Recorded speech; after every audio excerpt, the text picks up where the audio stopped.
And hello everyone, welcome back to another Trekyards mission briefing, your weekly Wednesday dose of Star Trek goodness. We look at one of the many ships of the many Star Trek verses. It could be Prime, JJ, Mirror, Alternate, Parallel, that one where Worf was literally 200 shuttles and Enterprises. You can see all of them. We'll talk about that Enterprise and that Enterprise and that Enterprise. They're all basically the same though. Hi Stuart, how you doing? Not too bad, Commander. How about yourself? Pretty good. What are we doing today then? Today we're looking at a fan-submitted ship. They wanted us to take a look at their own design. And this comes from Chris Struber, who supplied an excellent ship this week. It is the USS William Clark.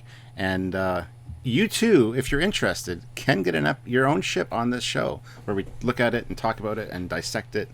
And if you are interested, you can email us at trekyards@hotmail.com. Give us your information, and we will get back to you and let you know how to go about donating to get your ship featured on Trekyards. So the first picture, Stuart, of this ship. First reaction. What do you think? I like it. I say that a lot, don't I? Very interesting design. I like this approach to it's not a standard configuration, that's for sure. And I love seeing new stuff like that. So, and I will just say this was a 3D model built by Chris himself, designed by Chris, and he wanted to he contacted us quite a while ago, made sure to finish the model as much as he could before sending it to us. So everything was delivered by him, which is awesome. I've barely seen these pictures, so it's not my renders, guys. It's actually Chris's. Yeah, my first reaction is clearly Star Trek, clearly Federation, but you're right, a different way of a classic, and I think they would think along those lines, given how different the Miranda is to the Refit, say, or the, or the Nebula is to the Galaxy. Altering these forms is perfectly what they would do. So this concept works really well, I think. Although, what era do you think this is, Stuart? I was just going to say, it looks hard to pin down an era. It's got TOS elements, it's got Refit elements, it's got those nacelles look very much like TNG style. Very interesting. I even get a hint of like Kelvinverse going on. So there's, I don't know. I would probably put it in the movie era time period, I would think. Can you be more specific? Probably just after Star Trek 6, kind of between Star Trek 6 and TNG, but I'm not sure how far in between. Like in the middle, and probably not, probably closer to the movie era. That would have been my guess as well. But Chris sent us a nice little brief, and because it's a fan submitted, we talk about the stuff that he's thought about. This is the USS William Clark NCC 2073, which gives you an indication of roughly timelines there. To quote his brief, time frame ... a few years after Star Trek 6. Oh, perfect. End sentence. And I haven't seen this brief, guys. Samuel's got it over there. I haven't looked at it, so. But yeah, shall we get into it in more depth? There's a lot of great pictures here. So let's go to the next picture, which is what he considered a beauty render, and it's certainly nice. There's a lot of self-illumination. I just want to show off the sort of the pretty versions before you have these much more sort of clean renders to show off details a little later on. But what do you think is sort of like a beauty, sort of this is it through space sort of shot? I like it. I'm not a big fan of the windows on this bottom of the secondary hull like that. I think there's too many, and they're too bright and long, personally. But I could be wrong, I guess. That's just my opinion. I mean, scale's going to be very interesting when we get to that. Yeah. But, you look at the windows in the secondary hull. The windows in the primary hull are like 3 times as tall. And if that's a normal person window, these things like panes of glass in skyscrapers, entire floor worth of, and also it's an underside, so either the gravity's flipped or they're on the floor. So I think that's probably a little bit excessive. And sorry, feel bad for saying we don't like things, but that needs to be maybe adjusted slightly. But I certainly like the self-illumination. It's nice to see that carry over, because it was lost in between some of the eras and such. Yeah, self-illuminations would be very important in the deep of space, and I like that look a lot. Absolutely. But I certainly like the extra colours. You can see already here you've got the blues and the reds and the oranges, a lot of different colours coming here, which is certainly being of the different eras. But let's go to the next picture, which is now we're starting to get into sort of the bright shots. This is the after view. What do you think? Here I very much get a sense of like a Kelvin style ship. Only instead of a single nacelle on top, they've mounted two, which I really like. The nacelles for me lack a little bit of detail, especially on the inner surfaces. The outer looks all right. If you added a few more, like the registry number and one or two little greeblies at the back or something, and then actual stripes on the blue part. I think it's missing a few things, but overall I dig the ship. The secondary hull, the neck looks super awesome and detailed perfectly. I think the nacelles are just kind of lacking in some details. Well, we just looked at the Excelsior class and the Enterprise B class, or subclass I should say, and they have all those fins at the back and those RCS thrusters and all those little things. Obviously this is lacking. It's probably just a lack of time, so actually didn't think to add them in this version. So hopefully next version. But yeah, engine's certainly very simple. If you take this as a literal thing, maybe simplicity, it's, following that TOS feel a little bit, simplicity equals advancement, everything's just in the hull, doesn't need anything else. Maybe? I don't know. It could be. The shape of the outer nacelle grill looks very similar, reminiscent of the Enterprise C, the Ambassador class, so it's like that step towards that engine style, which is awesome. I think we have a close-up. No, we don't. We don't have a close-up later on, but yeah, I think clearly those engines, if you go back to the first picture again, those engines, this is the step that introduces the Bassards. This is how I guess he's creating that step. We're making the grills a little bit less align and giving them Bassards, but it's clearly got the refit external part, but now with the Bassard inside of it. I really like that look, actually. I like what he's done with the front of those nacelles. Yeah. And if you go to the picture we were just at, number 2, or 3, I guess, you know which one. Yeah. Where we're looking at the nacelle from the side, it looks like there's a gap between the red Bassard collector and the front part, which I can get behind. I like that. Yeah, it's very interesting. It's a combo of both stylistic and also makes sense. Although I think if I was the technology, I would have. Now, see, you can't shield it in some sort of armor, glass that's half, transparent because it's Bassard collector or taking particles in, so it needs space. But. So, what do you think about the size of those impulse engines? Oof, they scream to me, Titan. Titan? I get more of an Enterprise B vibe. Well, both. But I was just doing something with a Titan for a separate Trekyards, Usual C project. So that the detailing. That to be fair, that's probably the thought process was let's incorporate the Enterprise B style because if that was the premier ship, why wouldn't you have multiple ships that have the? Wouldn't you love to see an Ambassador class with maybe some refined versions of the big chunky, extra impulse engines? That's a design we never get to see again, but totally is plausible. Yeah, absolutely. All right, well, let's go to the next picture. This is a nice shot. I do like the connecting struts between the nacelles. I like that wide look. That's really nice, and the way they kind of curve back. Is it just me or does it look fast? It does look fast. Yeah, absolutely. It's got the clamshell doors on the back of that shuttle bay, though, are very TOS. Like, they kind of step away from the movie era quite a bit. Yep. And it's not that I don't like that. I just think that I don't think that they would necessarily do that on a newer ship design like this. I think, though, the Enterprise C's clamshell is ultra close to the TOS. I think that was the strange in-between step. So I think that's what he's trying to replicate is going towards that progression. Pretty sure. Well, ironically enough, I do have my Enterprise C model here after a nice edit, and I was right to be hesitant because you're absolutely wrong. And then there's the ones at the back of the saucer section there. Might be a 3 model I had then. It might be, but that's how the very, very different style to pretty much everything else. So yeah, it should have been close to the either that or the Enterprise B, which is more of a pointed. But then you would have lost the whole refit style hull. This is kind of it's sort of a kit bash in a sense because if you go back one step, secondary hull's very much like you said at the very start. It's a refit, but it has some curves of a TOS. But the engines are refit, but have some parts are sort of not, I would say, combined rather than kit bashed, because they're integrated quite neatly. Yes. That it, again, more than some of its parts. I say again, we said in the previous episode, but more than some of its parts. So it looks like there's additional impulse engines as well on the struts at the top there. Yep. Which again takes back to the Enterprise B feel with the 4 impulse engines, which is not necessarily a Federation design ideal. I mean, the Galaxy class has 3. Mm-hmm. We know actually the Constellation has 4 as well.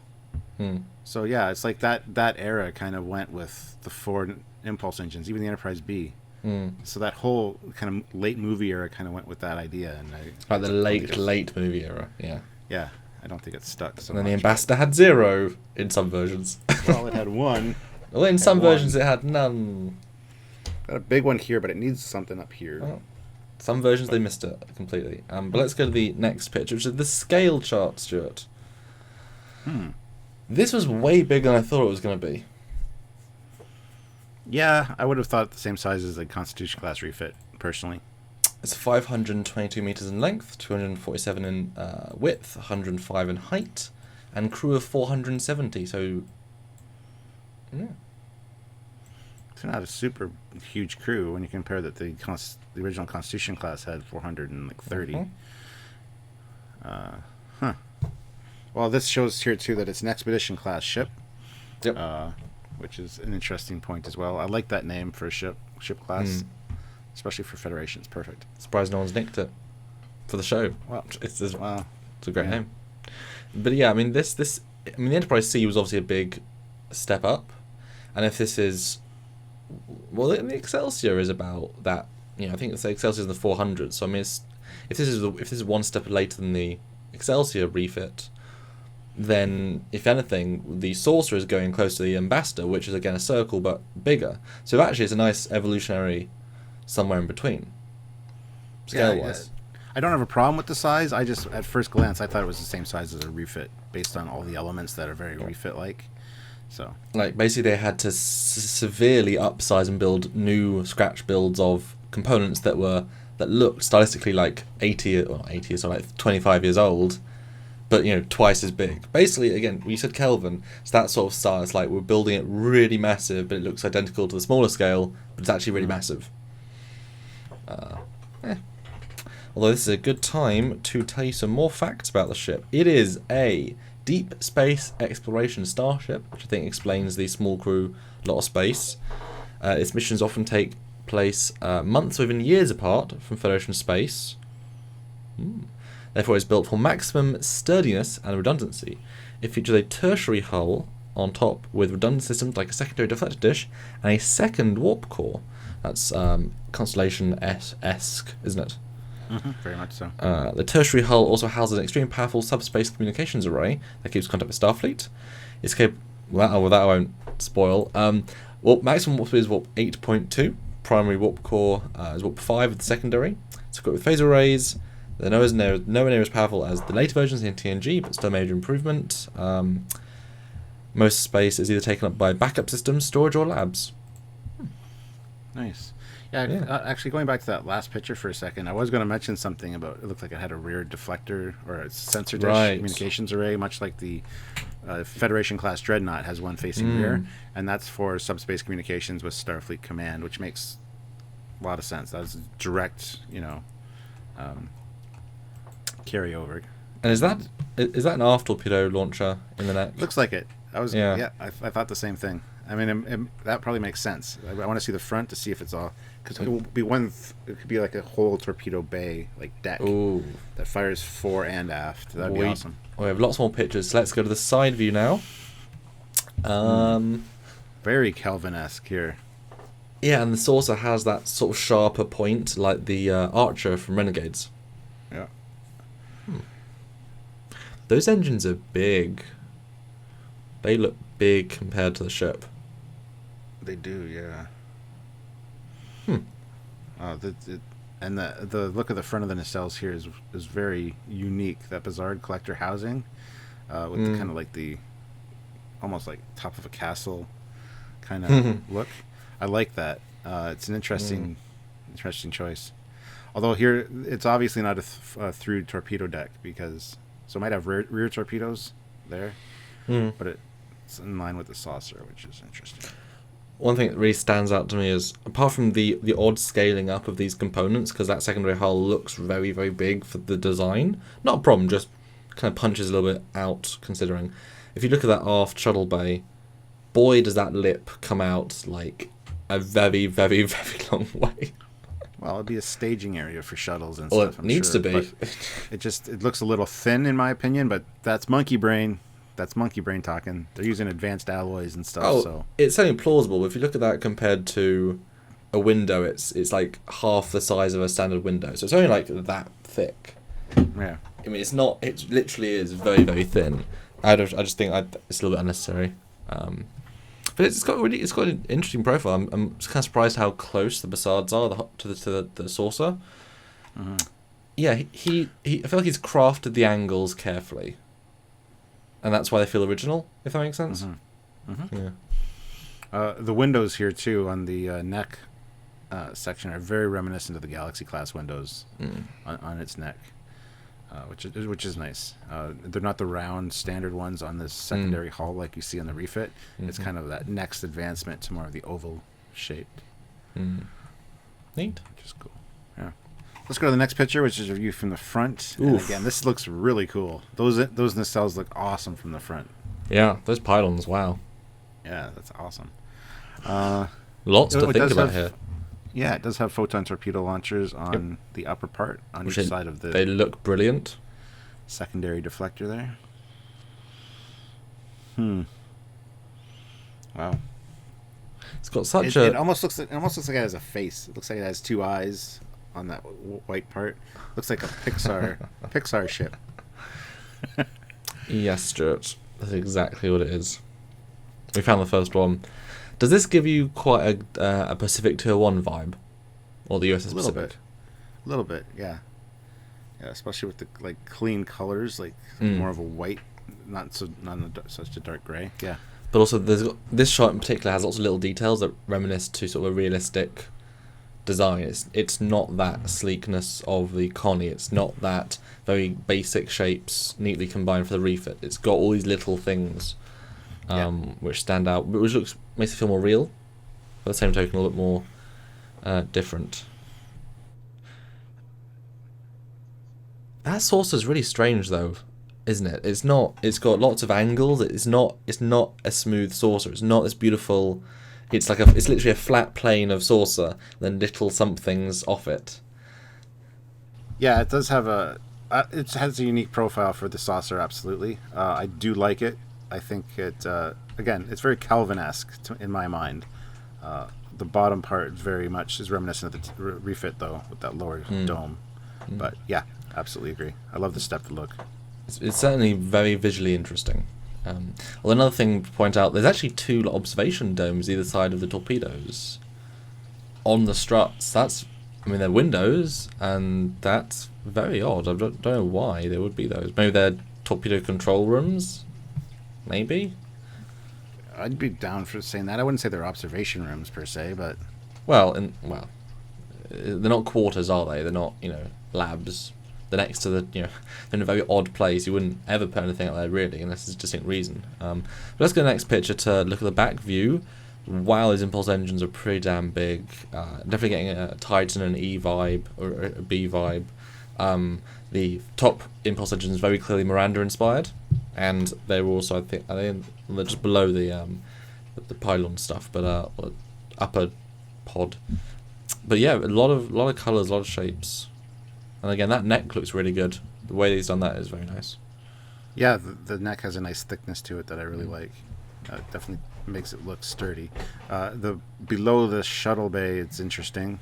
It's kind of like a detail from the Excelsior, but different. Different, yeah. So I'd like to know what specifically that was designed for. And Stuart, I guess I was wrong. The back is not torpedo pod, it's just things. Although I must say it would be a perfect place for a torpedo pod. It would. Anyway, next picture.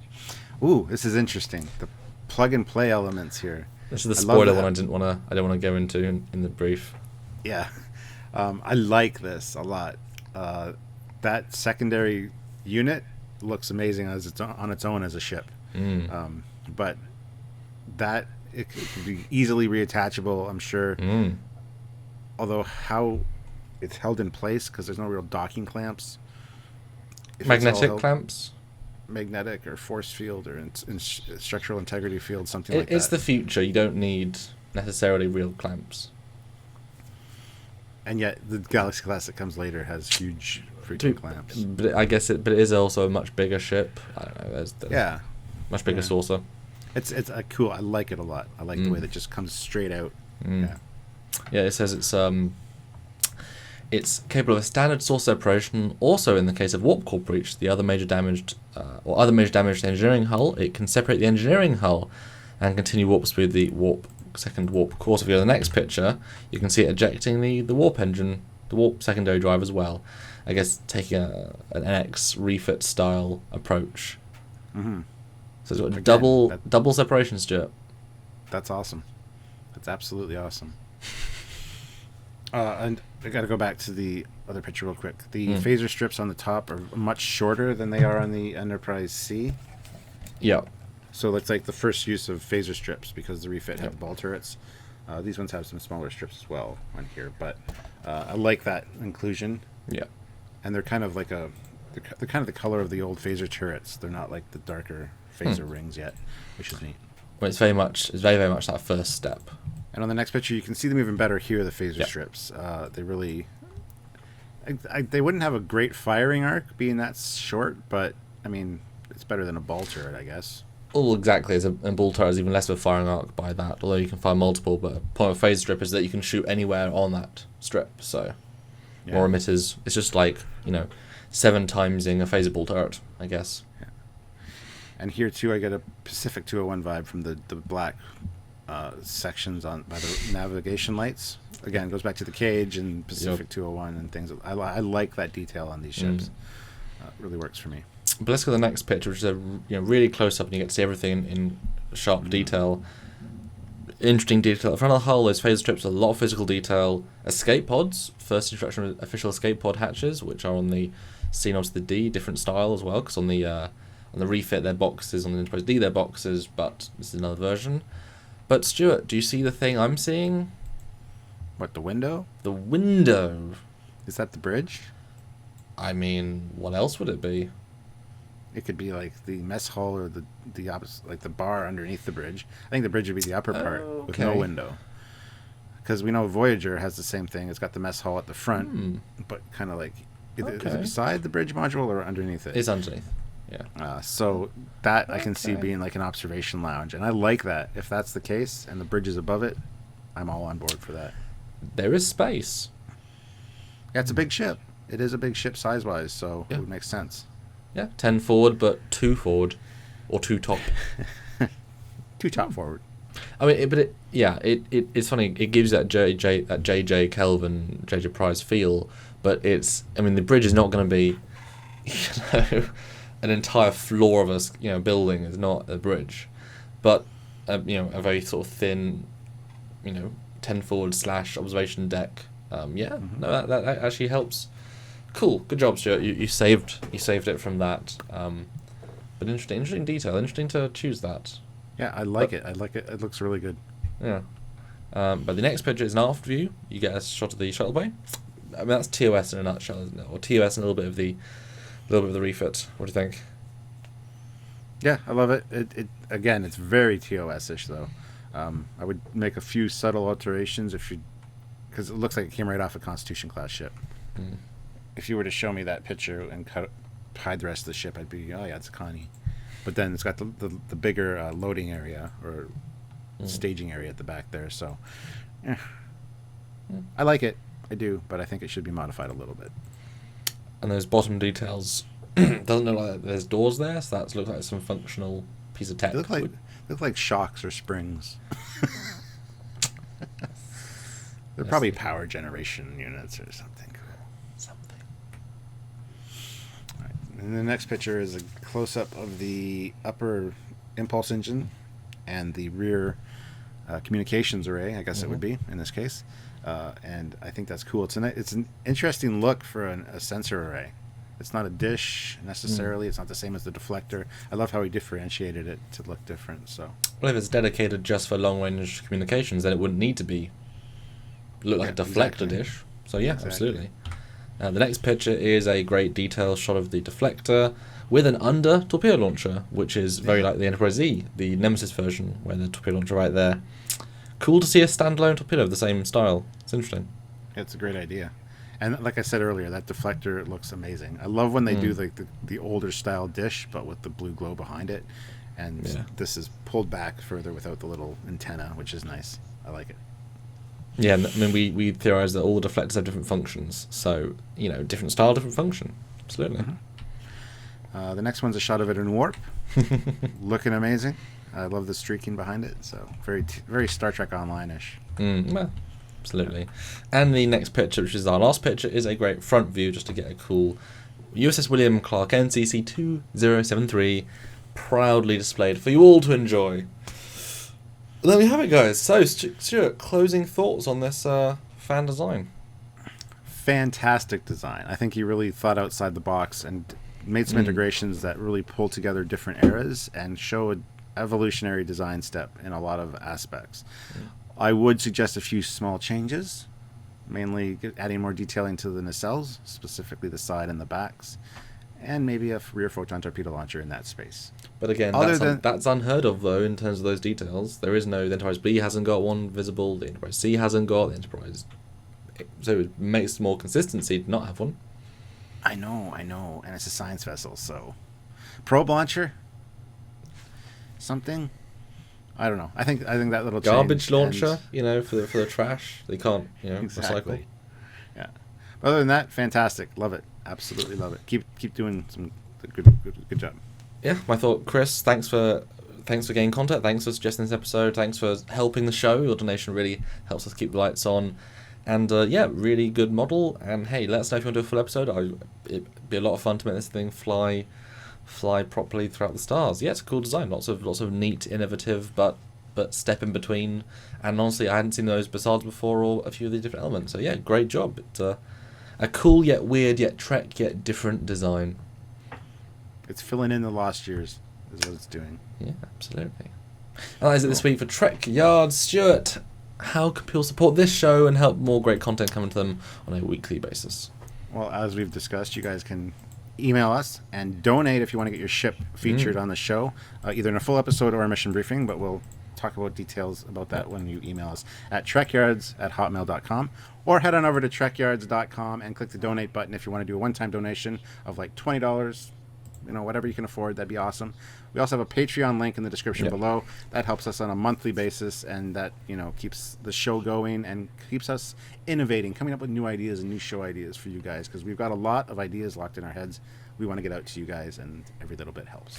Or if you can't support us directly like Chris did, but please do, you can just share this video, share the love of Trek by sharing some Trekyards with anyone you think could enjoy that on Facebook, Twitter, Instagram, MySpace. That's a thing still. If you want, do it, and just help get the word out, because we put a lot of time and effort into these shows, and also trying to show great designs by not only the Rick Sternbacks, but also the Chris's of the world. So thank you so much. Until next time, guys, I am Commander Kungs. And I'm Captain Foley. And we'll see you next time. Bye, guys. Bye, guys.